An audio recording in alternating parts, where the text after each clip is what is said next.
ہمارے درمیان ایک بڑا مسئلہ ہے کہ کیا آدمی اگر اپنی شرمگاہ کو چھو لے کیا اس کا وضو ٹوٹتا ہے کہ نہیں ٹوٹتا؟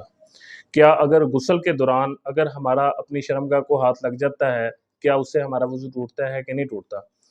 کیا عورت کا اپنی شرمگاہ کو ہاتھ لگانے سے وضو ٹوٹتا ہے کہ نہیں ٹوٹتا؟ کیا عورت اگر اپنے بچے کو طہارت دیتے ہوئے اس کا شرمگاہ کو بچے کے ہاتھ لگتا ہے تو کیا اس سے اس کا وضو ٹوٹے گا کہ نہیں ٹوٹے گا؟ اس طرح کے بہت سے سوالات ہیں جو ہمارے ذہن کے اندر گردش کر رہے ہوتے ہیں۔ تو پہلی تو بات یہ ہے کہ نبی صلی اللہ علیہ وسلم کی حدیث ہے، بصرہ بن صفوان رضی اللہ عنہ فرماتے ہیں کہ نبی صلی اللہ علیہ وسلم نے فرمایا من مس ذکرہ فلیتوضا، جس نے اپنی شرمگاہ کو چھوا اس کو چاہیے کہ وہ وضو کرے۔ بات سمجھ آتی تھی کہ جس نے اپنی شرمگاہ کو چھویا اس کو وضو کرنا چاہیے، اس کے اوپر وضو لازم ہو گیا۔ لیکن دوسری حدیث ہے طلق بن علی رضی اللہ عنہ کی، انہ سأل نبی وسلم، انہوں نے نبی صلی اللہ علیہ وسلم سے سوال کیا کہ اس شخص کے بارے میں یمس ذکرہ فی الصلاۃ، جو اپنی شرمگاہ کو نماز کے اندر چھوتا ہے، علیہ الوضو، کیا اس کو وضو کرنا چاہیے کہ نہیں کرنا چاہیے؟ تو فقالا، تو نبی صلی اللہ علیہ وسلم نے فرمایا لا، نہیں، وہ وضو نہیں کرے گا، انما ہوا بضعۃ منک، وہ تو اس کے جسم کا ٹکڑا ہے، وہ تو اس کے جسم کا حصہ ہی ہے، تو وہ جب اس کو ہاتھ لگا لے گا تو وہ وضو نہیں کرے گا۔ تو یہاں پر اشکال پیدا ہوا، یہاں پر اختلاف پیدا ہوا۔ تو حصول فقہ کا قاعدہ یہ ہے کہ الحدیث یفسر بعضہ بعضا، کہ حدیث جو ہے وہ بعض کی تفسیر کرتی ہے۔ تو موجب الاوسط الطبرانی کے اندر اور مسند ابن حبان کے اندر ایک روایت موجود ہے کہ نبی صلی اللہ علیہ وسلم نے فرمایا اذا افضى احدکم بیدہ الی فرجہ، کہ انسان جب آدمی اپنی شرمگاہ کو چھوتا ہے تو دونا حجاب ولا ستر، مطلب اس کے درمیان کوئی پردہ نہیں ہوتا، کوئی حجاب نہیں ہوتا، کوئی چیز اس کے درمیان رکاوٹ نہیں ہوتی، تو فقط واجب علیہ الوضو، تو اس کے اوپر وضو واجب ہوتا ہے۔ یہ صحیح سند کے ساتھ مسند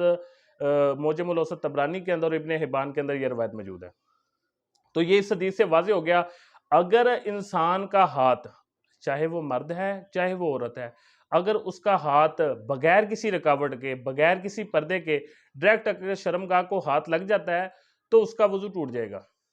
اگر اس کے درمیان کوئی پردہ موجود ہے، کوئی رکاوٹ موجود ہے، اگر کپڑے کے اوپر اس کا ہاتھ لگتا ہے، اگر اس کے درمیان پردہ حائل ہے تو اس کا وضو نہیں ٹوٹے گا، اس کو وضو دوبارہ لٹانے کی ضرورت نہیں ہے۔ تو دوسرا مسئلہ یہ ہے، کیا انسان کا اگر اپنی دبر کے اوپر ہاتھ لگ جاتا ہے، کیا اس سے اس کا وضو ٹوٹے گا کہ نہیں ٹوٹے گا؟ مطلب اس کا بیک سائڈ پر ہاتھ لگتا ہے تو اس میں بھی بات یہی ہے کہ ہلکا تو دبر، کیونکہ من مسا فرجہ ہو، اگر اس نے اپنی پیچھے والی شرمگاہ کو چھوا ہے تو فل یتوضا، تو وہ ہلکا تو دبر، اگر اوپر ہاتھ لگ گیا ہے تو کوئی مسئلہ نہیں، لیکن ہلکے کے اوپر ہاتھ لگا ہے تو فرمایا فل یتوضا، تو اس کو بھی چاہیے وہ وضو کرے۔ تیسرا مسئلہ یہ ہے،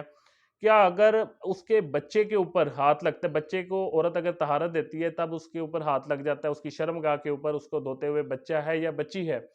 تو کیا اس کے اوپر ہاتھ لگنے سے اس کا وضو ٹوٹے گا کہ نہیں ٹوٹے گا؟ تو اس میں بھی راجح بات یہی ہے، من مسا، حدیث کے اندر عموم کے الفاظ ہیں کہ من مسا ذکرہ فلیتوضا، تو عورت ہے اپنے بچے کو کپڑے بدلواتے ہوئے، اس کو طہارت دیتے ہوئے، جب بھی اس کا ہاتھ اس کو لگے گا اس کی شرمگاہ کو، تو عورت کو چاہیے وہ وضو کرے گی، اگر اس نے وضو کیا ہوا ہے تو دوبارہ وضو کرے گی، پھر نماز پڑھے گی، اس کا وضو برقرار نہیں رہے گا۔ راجح مسئلہ یہی ہے۔ جن لوگوں نے کہا شہوت کے ساتھ ہاتھ لگے گا تب وہ وضو کرے گا، جس نے کہا شہوت کے بغیر، تو اس طرح کے الفاظ حدیث کے اندر کہیں بھی موجود نہیں ہے۔ حدیث کے اندر عموم کے الفاظ ہے، من مسا ذکرہ فلیتوضا، جس کا ہاتھ بغیر کسی پردے کے لگ گیا، بغیر کسی رکاوٹ کے ہاتھ لگ گیا، چاہے وہ بچے کو لگایا، چاہے وہ عورت کی شرمگاہ یا وہ ہلکا دبر کے اوپر ہاتھ لگا ہے، تو وہ وضو لازمی کرے گا، اس کو وضو لٹانا پڑے گا، اس کے علاوہ گنجائش نہیں ہے، اس کا وضو برقرار نہیں رہا۔